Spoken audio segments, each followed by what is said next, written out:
What's up mga lods? So sakto unboxing tayo nung nabili nating air pump mga lods. So online lang din galing to. Ayun oh. So ito yung packaging niya. And mukhang sulit naman to mga lods. Tara, check natin. Ayun nga mga lods, ang tawag pala dito ay jump starter with air pump, and ito yung model niya, ES12. So ito nga pala ay 4-in-1 na. So meron siyang air pump and pwede siyang gamitin as emergency light, power bank, and yun nga, jump starter sa mga naglolobat na nating mga sasakyan.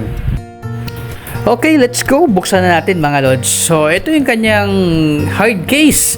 So medyo matigas naman din talaga siya at kayang-kayang protektahan yung device na to. Alright, so buksan natin yung zipper nito. Ayun, so medyo nahirapan lang ako kasi hawak ko yung isang cellphone habang kinukuhanan to, and mabilisang unboxing lang to mga lods. Ang kulit pa ng dalawang alaga natin, oh, si Molly at si Mochi, oh. Ayan, so buksan na natin.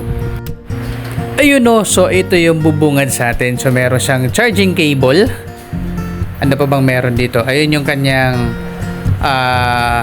ayun, ito yung kable for a jump starter na magagamit natin sa mga nalolobat na nating mga sasakyan and motorsiklo. Ayan, so black and red yung cable na yan, and naka-alligator clip na rin yan. Ito yung mga pins na kasama mga lods. So pwede sa bola, sa lobo, sa tire ng bisikleta natin. Ayan, so marami namang kasama rito. May adapter pa nga pala sa mga Presta valve na bisikleta na gulong. And ito yung air pump, and may manual na, di naman binabasa. Ayan, so tanggalin na natin sa plastic tong air pump na to. Ayan. Ayun, so ito mga lods, natanggal na natin sa kanyang plastic gamit ng isang kamay lang. Grabe yun, di ba? Okay, testingin natin tong bombahan, tong ating bisikleta mga lods. Sakto, parang aaraw na raw bukas, tamang tama, holiday. It's Friday holiday, so makakapag-bike tayo. Sana lang sumikat na ang haring araw. So kagandahan pala mga lods, meron na siyang kasamang adapter for Presta valve. Ayan, so sakto to sa mga bike natin. Halos naka-Presta valve na to lahat. Okay, so bombahan natin tong ating hybrid na si Mountain Peak Everest Pro. Okay, so on natin yung ating 4-in-1 pump na nabili. 45 PSI for bicycle setup. Yun o, nakaset na sa 45. Pwede naman siyang i-adjust, syempre. Okay, so as of now 23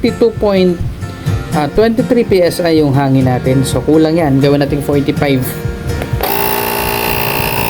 Ayun o.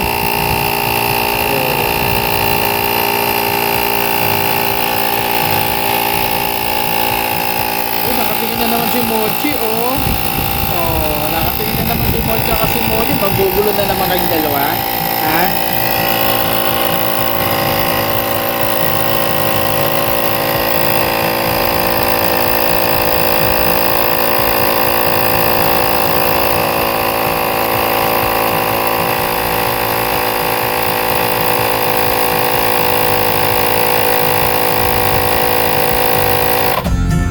Oh, full na agad, 45 PSI.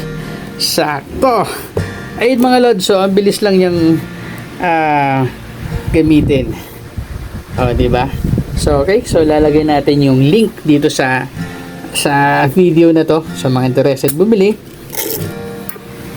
Mag check out na lang din kayo. Alright.